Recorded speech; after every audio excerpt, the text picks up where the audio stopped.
इसे हाउस सरकारों इस माफिया को मिट्टी में मिला देंगे। सरकार किसी है, सरकार किसी है, गफलत में हो।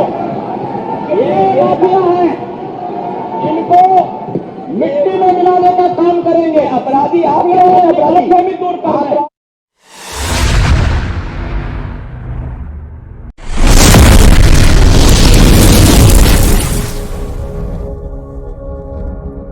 माफिया की राजनीति और राजनीति में माफिया या राजनीति का अपराधीकरण या अपराध का राजनीतिकरण ये अभी दुविधा का विषय है।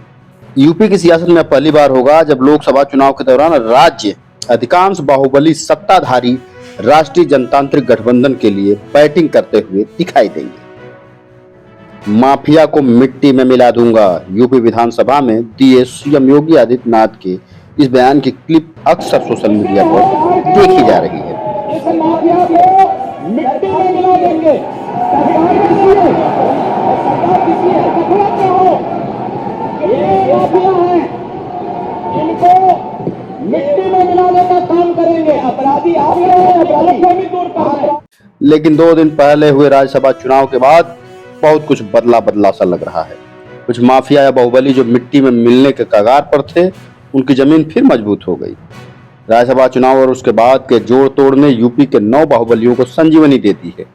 2022 के बाद सियासी पर्दे से गायब ये बाहुबली लोकसभा चुनाव में अब दमखम दिखाने को बेताब है। इनमें अधिकांश बाहुबली पूर्वांचल और अवध क्षेत्र के हैं।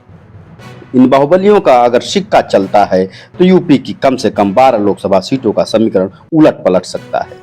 उत्तर प्रदेश में लोकसभा की कुल 80 सीटें हैं। इतना ही नहीं, यूपी की सियासत में पहली बार होगा जब लोकसभा चुनाव के दौरान राज्य अधिकांश बाहुबली सत्ताधारी एनडीए गठबंधन के लिए बैटिंग करेंगे।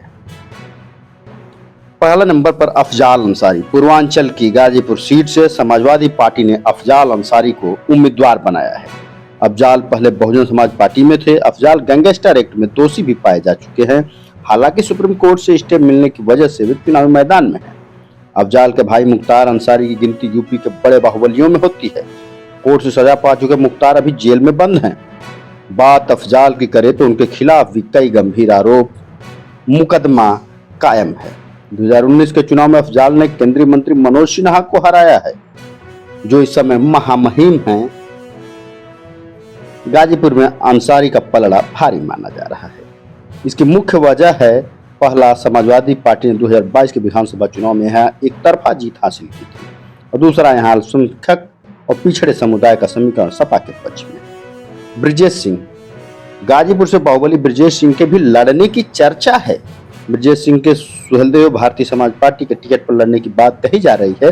हालांकि अभी तक ये तस्वीर साफ नहीं हुई है कि एनडीए के भीतर यह सीट किसके खाते में जाएगी। ब्रजेश सिंह की पत्नी वर्तमान में वाराणसी सीट से विधान परिषद हैं।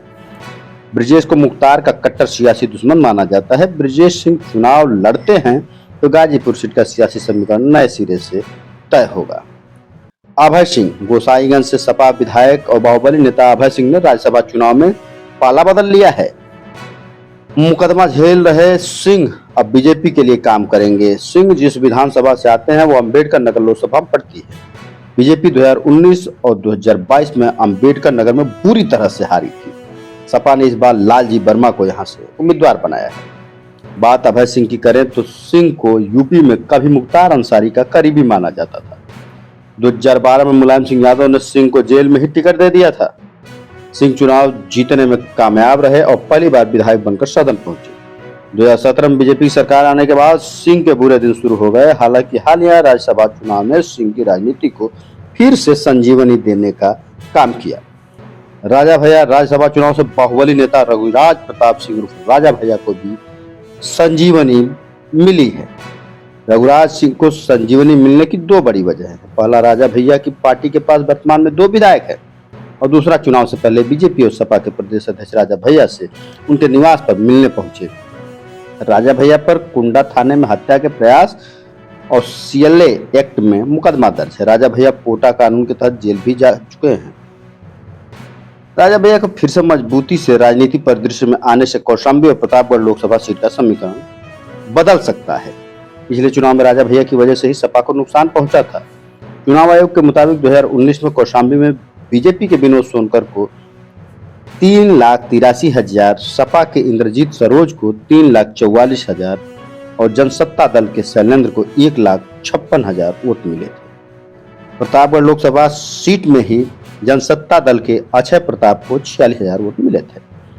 धनंजय सिंह जनता दल यूनाइटेड के एनडीए में आने के बाद जौनपुर के बाहुबली नेता धनंजय सिंह की भी सियासी जमीन सक्रिय दिखाई दे रही है। 2022 चुनाव के बाद धनंजय सिंह सियासत में साइडलाइन हो गए थे। धनंजय सिंह की गिनती पूर्वांचल में बड़े बाहुबली नेता के रूप में होती है।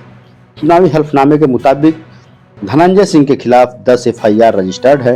यह मुकदमा दिल्ली से लेकर लखनऊ और जौनपुर तक दर्ज है। 2022 में सिंह द्वारा फाइल एफिडेविट की माने तो उन पर हत्या के प्रयास, किडनैपिंग जैसे गंभीर आरोपों में केस दर्ज है। सियासी मजबूती की बात करें तो जौनपुर सीट पर धनंजय सिंह की मजबूत पकड़ है।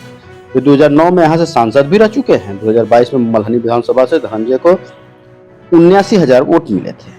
तिवारी परिवार लोकसभा चुनाव से पहले प्रवर्तन निदेशालय की कार्रवाई से पूर्वांचल के तिवारी परिवार को फिर से सियासी संजीवनी मिल गई है। तिवारी परिवार यानी हरिशंकर तिवारी का परिवार, हरिशंकर तिवारी परिवार से वर्तमान में उनके बेटे भीष्म शंकर तिवारी और विनय शंकर तिवारी राजनीति में सक्रिय।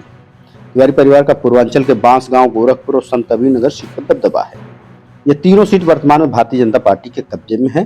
तिवारी परिवार से उनके बड़े भीष्म शंकर के संत कबीरनगर सीट से चुनाव लड़ने की अटकलें लगाई जा रही हैं। हरिशंकर तिवारी पहले बाहुबली नेता थे जो सत्ता के शीर्ष पर पहुंचे। उन्होंने अपने रहते हुए बेटे भीष्म शंकर को सांसद और विनय को विधायक बनवाया। गोरखपुर में तिवारी परिवार का हाथा भी काफी मशहूर है। हालिया विधानसभा चुनाव में सपा के गौरीगंज से विधायक राकेश प्रताप सिंह बगावत कर दिए। चुनाव के दौरान राकेश ने बीजेपी उम्मीदवार संजय सेठ के पक्ष में मतदान किया। राकेश अमेठी जिले से आते हैं और उनकी गिनती इलाके के बाहुबली नेता के रूप में होती है।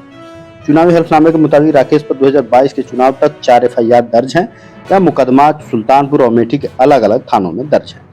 आईपीसी की धारा 153, 506, 353 और 143 की धाराओं में दर्ज है मुकदमे। राकेश के बीजेपी में आने से अमेठी का सियासी समीकरण बदल जाएगा। यह सीट अभी बीजेपी के पास है, लेकिन कांग्रेस से गांधी परिवार के किसी सदस्य के लड़ने की बात यहाँ कही जा रही है। गायत्री प्रजापति जेल में बंद बाहुबली नेता और पूर्व मंत्री गायत्री प्रजापति को भी राज्यसभा चुनाव ने संजीवनी दे दिया है। गायत्री की पत्नी महाराजी प्रजापति अमेठी से सपा विधायक हैं, जिसने बीजेपी को समर्थन देने के लिए राज्यसभा चुनाव के दिन गैर हाजिरी की जुगत लगाई। गायत्री प्रजापति पर गैंगस्टर, रेप, उत्पीड़न जैसे कई गंभीर आरोप हैं। कई मामलों में उन्हें सजा भी मिल चुकी है। गायत्री के राजनीति उद्भव को अमेठी के सियासी समीकरण से जोड़कर देखा जा रहा है। अमेठी में कुम्हार वोटों का दबदबा है और इसी को साधने के लिए सपा ने 2022 में गायत्री की पत्नी को टिकट दिया। राजकिशोर सिंह बस्ती के बाहुबली नेता हैं और पूर्व मंत्री भी लोकसभा चुनाव से पहले सियासत में एक्टिव हो गए हैं। राजकिशोर सिंह समाजवादी पार्टी और बहुजन समाज पार्टी में रह चुके हैं। 2024 के चुनाव में राजकिशोर सिंह की नजर बस्ती और सोनभद्र सीट पर है। 2022 के विधानसभा चुनाव में राजकिशोर सिंह को बस्ती से हरैया सीट पर करीब 55,000 वोट मिले थे। बस्ती सीट पर अभी बीजेपी का कब्जा है और हरीश द्विवेदी यहाँ सांसद हैं। ये रही माफियाओं की जमीन जो मिट्टी में मिलने वाले थे। देखें सियासत कहां से कहां ले जाती है, इनको कैसे संजीवनी देती है। फिर मिलेंगे आजाद लोकतंत्र के साथ। जय हिंद।